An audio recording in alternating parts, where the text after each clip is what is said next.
Welcome back to tempting balls, India's tasty and healthy recipes. నేను మీ సిరి Santosh. Tempting bowls లో ఈరోజు restaurant style veg hakka noodles ఎలా చేసుకోవాలో చూపిస్తాను. మనం రెస్టారెంట్ లో తినే నూడిల్స్ కి హోమ్ మేడ్ నూడిల్స్ కి టేస్ట్ లో చాలా తేడా ఉంటుంది కదా. మరి అదే సేమ్ రెస్టారెంట్ స్టైల్ నూడిల్స్ ఇంట్లోనే చేసుకోగలిగితే ఇంకా హ్యాపీ, అవునా? సో మరి తక్కువ టైంలో ఈ వెజ్ హక్కా నూడిల్స్ ఎలా చేసుకోవాలో చూసేద్దామా. ఫస్ట్ ఒక కడాయిలో 1 లీటర్ నీళ్లు పోస్తున్నాను. ఎప్పుడైనా సరే ఈ హక్కా నూడిల్స్ బాయిల్ చేయడానికి వాటర్ క్వాంటిటీ కొంచెం ఎక్కువగానే తీసుకోవాలి, లేదంటే స్టార్చ్ వల్ల నూడిల్స్ స్టిక్కీగా అయిపోతాయి. నెక్స్ట్ ఇందులో 1 teaspoon salt, 1 teaspoon oil వేసి నీళ్ళని బాగా మరిగించండి. నీళ్లు ఇలా మరుగుతున్నప్పుడు నూడిల్స్ వేసి హై ఫ్లేమ్ మీద ఒక 7-8 నిమిషాలు ఉడికించుకోండి.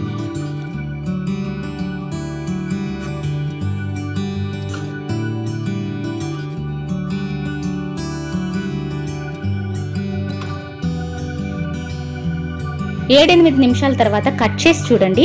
నూడిల్ ఇలా సాఫ్ట్ గా కట్ అయితే చాలు, లేదంటే ఇలా చేత్తో ప్రెస్ చేసినా మీకు తెలిసిపోతుంది. ఎప్పుడు నూడిల్స్ ని 100% మాత్రం కుక్ చేయకూడదు.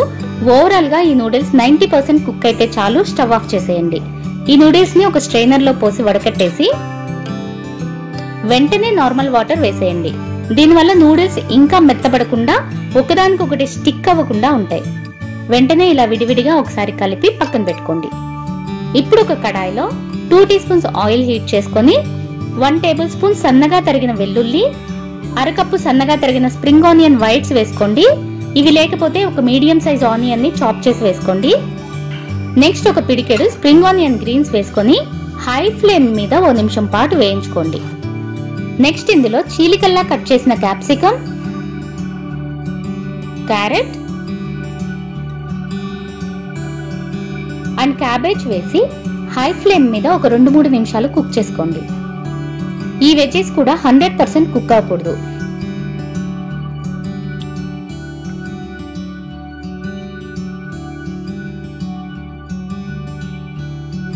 ఇవి ఒక 50 to 60% కుక్ అయిన తర్వాత ఇందులో ఉడికించి పెట్టుకున్న నూడిల్స్ వేసి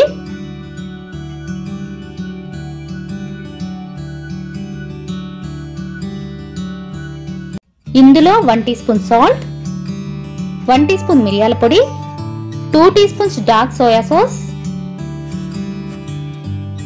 2 teaspoons red chilli sauce, 1 teaspoon vinegar వేసి హై ఫ్లేమ్ మీదే బాగా టాస్ చేయండి. ఇందులో లైట్ స్వీట్నెస్ ఇష్టపడే వాళ్ళు 1/2 టీ స్పూన్ షుగర్ కూడా వేసుకోవచ్చు. అండ్ రెస్టారెంట్స్ లో అజినోమోటో వేస్తారు, బట్ హెల్త్ కి అంత మంచిది కాదని నేను ఇక్కడ వేయలేదు. ఫైనల్ గా చాప్ చేసిన స్ప్రింగ్ ఆనియన్ గ్రీన్స్ వేసి బాగా కలిపి వేడివేడిగా సర్వ్ చేసుకుని ఎంజాయ్ చేయండి. సాసెస్ ని మాత్రం మీ టేస్ట్ కి తగ్గట్టు అడ్జస్ట్ చేసుకోండి. అంతేనండి, యమ్మీ యమ్మీ వెజ్ హక్కా నూడిల్స్ రెడీ. చాలా సింపుల్ కదా. ఈవెన్ బ్యాచిలర్స్ కూడా ఈజీగా చేసేయచ్చు. బట్ టేస్ట్ అయితే చాలా బాగుంటాయి. మీకు రెస్టారెంట్ టేస్ట్ మాత్రం ష్యూర్ గా వస్తుంది. తప్పకుండా ట్రై చేయండి. ట్రై చేస్తే ఎలా కుదిరిందో మాకు కామెంట్ చేసి చెప్పండి. ఇలాంటి మరిన్ని రెసిపీస్ కోసం మా టెంప్టింగ్ బౌల్స్ యూట్యూబ్ ఛానల్ ని సబ్స్క్రైబ్ చేసుకొని పక్కనే ఉన్న బెల్ ఐకాన్ ని యాక్టివేట్ చేసుకోండి. మా ఫేస్బుక్ అండ్ ఇన్స్టాగ్రామ్ పేజెస్ ని కూడా ఫాలో అవుతూ ఉండండి. మరో మంచి రెసిపీతో రేపు మార్నింగ్ మళ్ళీ కలుద్దాం. అంతవరకు ఈట్ హెల్దీ, స్టే హెల్దీ.